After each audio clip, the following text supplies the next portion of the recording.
Welcome back to a Clan a Day podcast, brought to you by bagtownclans.com. I'm your host, Colin MacDonald, and today we're exploring the fascinating history of Clan Scott, one of the most powerful and influential families of the Scottish borders. The story of the Scots is rich in legend, battle, and nobility, making them one of Scotland's most prominent clans throughout the centuries. Clan Scott traces its origins back to the Scoti, a race that invaded Scotland in ancient times.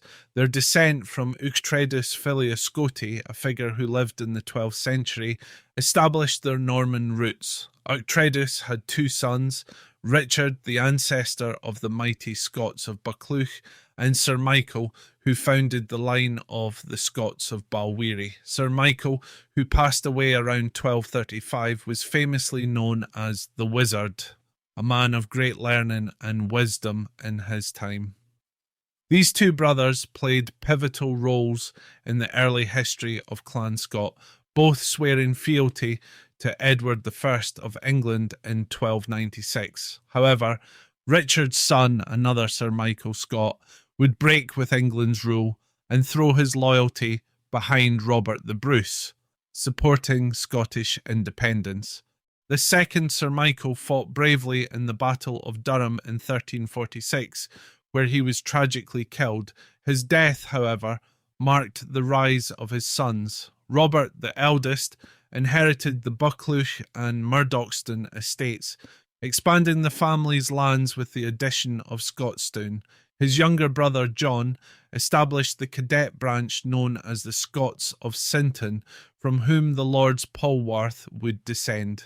The power and prestige of the Scots peaked between the mid-15th and early 17th centuries, a time when they could raise an impressive force of 600 men in battle. The Borders region, long plagued by feuding and warfare, became a proving ground for the Scots, who often clashed with neighbouring clans, particularly the powerful Douglases. It was this climate of near-constant conflict that forged the Scots into one of the most formidable border families. Their war cry, a Bellandane, echoed through the hills, summoning their warriors to Bellandine, the traditional gathering place for battle. One of the most defining periods in the clan's history came with the Union of the Crowns in 1603. This union, which saw Scotland and England joined under a single monarchy, brought an end to the traditional clan system in the borders. Frontier warfare could no longer be tolerated, and the Scots, like many other clans, had to adapt to the new political landscape. Their power and influence didn't diminish, however, they merely evolved. In 1606, the Lordship of Scott of Buccleuch was created, followed by the earldom in 1619. By this time, the Scots had transitioned from warrior chiefs into one of the great noble families of Scotland. One of the most fascinating episodes in the Scott family's history is the marriage of Anne Scott, the daughter of the second Earl of Buccleuch, to James, Duke of Monmouth, the illegitimate son of King Charles II. Monmouth took the Scott name, and the couple was granted the title of Duke and Duchess of Buccleuch. Monmouth's story, however, took a dark turn when he led a failed rebellion against his uncle King James VII and was beheaded for treason in 1685. Yet, despite Monmouth's tragic fall, the title of Duke of Buccleuch survived, passing to their eldest son. Through this line, the Scots would later inherit the prestigious Dukedom of Queensberry, further cementing their status among Scotland's elite. In addition to their noble standing, the Scots also produced one of Scotland's most beloved literary figures, Sir Walter Scott. A descendant of the Scots of Harden, Sir Walter Scott's connection to the clan runs deep. His writings immortalised the history and culture of the Scottish borders, drawing on the clan's legendary feuds and battles for inspiration. His home, Abbotsford House, stands as a monument to his work, and the Scott legacy, nestled near the River Tweed in the heart of the borderlands.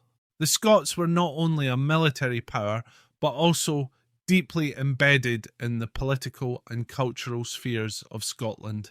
After the pacification of the borders, many Scots, like their neighbours, took up arms in foreign lands fighting in the Scots Brigade in Holland.